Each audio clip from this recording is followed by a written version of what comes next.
साहित्यकार ज्ञानरंजन का निधन हो चुका है। 90 साल की उम्र में उन्होंने अंतिम सांस ली। जबलपुर में ली आखिरी सांस और हिंदी साहित्य के एक युग का अंत है। पहल के संपादक थे ज्ञानरंजन। तो देखिए, ये बड़ी खबर आपको बता रहे हैं, दुखद खबर ये है। जबलपुर से आपको बता रहे हैं, जबलपुर में ही उन्होंने अपनी अंतिम सांस ली है। साहित्यकार ज्ञानरंजन का निधन हो चुका है।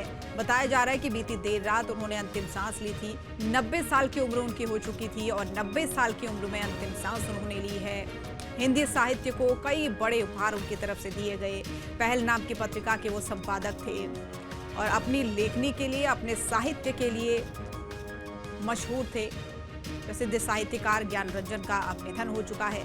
90 साल में अंतिम सांस उन्होंने ली है और ये कहने में बिल्कुल भी गुरेज नहीं होगा कि हिंदी साहित्य के एक युग का अंत उनके साथ हो गया है, क्योंकि उनके साहित्यों की, उनके पत्रिकाओं की, उनकी रचनाओं की जो चर्चा होती थी, जो विख्यात थी, उसके बाद अब क्योंकि 90 साल की उम्र में उन्होंने अंतिम सांस ली है, वैसे में ये कहना बिल्कुल भी कम नहीं होगा कि एक युग का हिंदी साहित्य के अंत हो चुका है। पहल के संपादक वो रह चुके थे, यहाँ तक कि उनके पिता भी प्रसिद्ध साहित्यकार थे।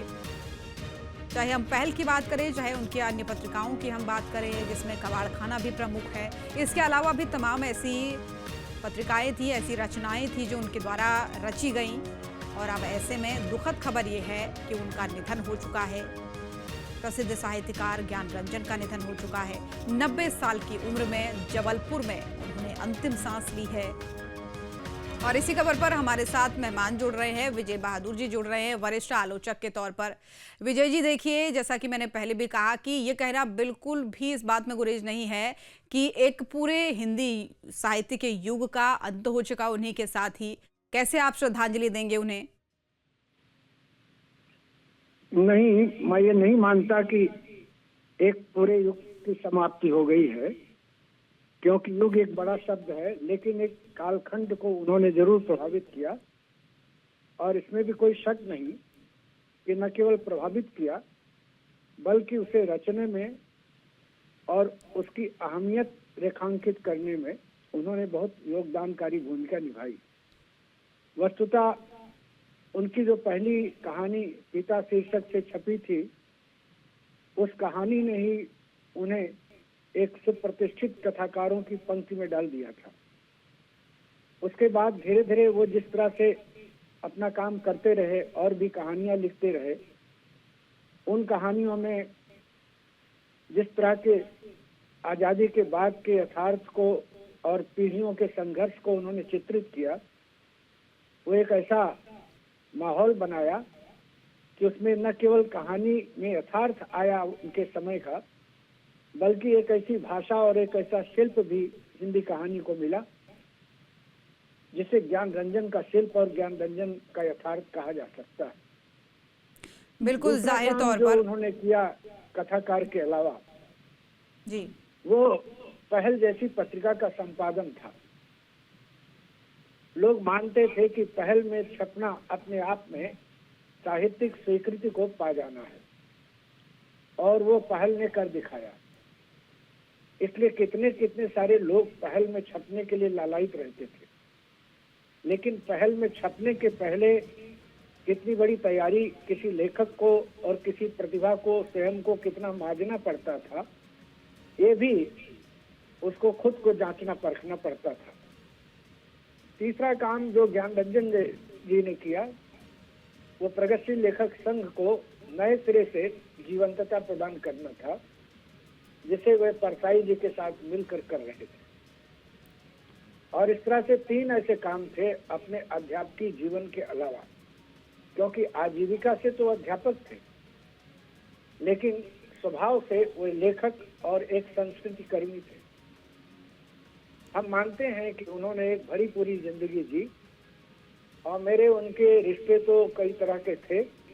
मैं तो पहल में, जब पहल का अंतिम अंक आ रहा था, तब मैंने उनके आग्रह पर अपने कवि मित्र वेणुगोपाल को लेकर एक संस्मरण लिखा था।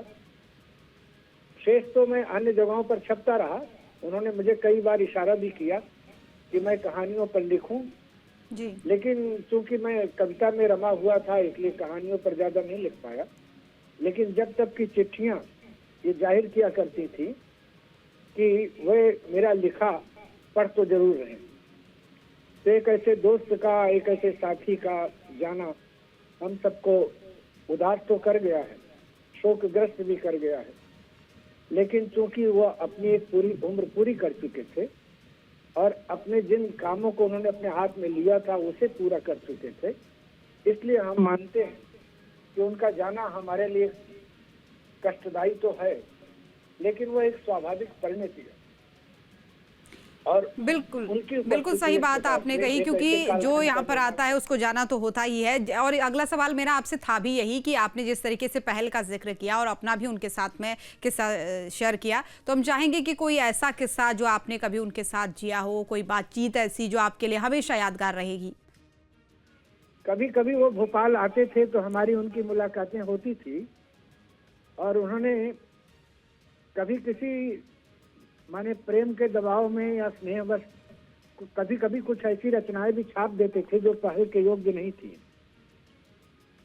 और एक घर में हम लोग, शायद वो घर नरेंद्र मौर्य का था, भोपाल में बैठे थे, रात का समय था। तो मैंने उनसे कहा कि आपने उस अमुक लेखक को क्यों छाप दिया, वो तो इसके योग्य नहीं था।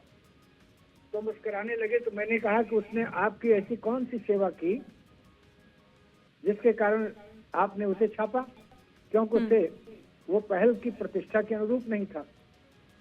दूसरे, हमारा उनका एक वैचारिक झगड़ा था।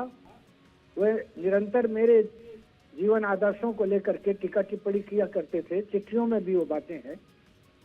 एक बार ऐसी स्थिति आई कि मुझे क्रोध में कहना पड़ा कि जहां तक आपकी प्रगतिशीलता की बात है तो आप एक सनातनी पिता के पुत्र हैं और आपकी तुलना में मैं चूंकि एक आर्य समाजी पिता का पुत्र हूं, इसलिए मैं आपसे कई गुना अधिक प्रगतिशील हूँ।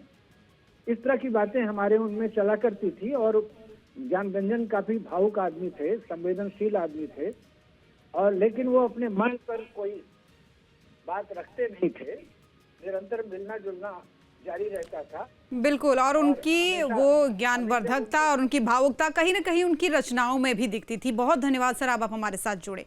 आपके मोबाइल पर तुरंत आएगी ब्रेकिंग न्यूज, स्क्रीन पर सबसे पहले दिखेगी बड़ी खबर, देश दुनिया की हर खबर एक जगह। अब आपके मोबाइल पर तुरंत फटाफट इंस्टॉल कीजिए न्यूज नेशन ऐप और रखिए खुद को अपडेट।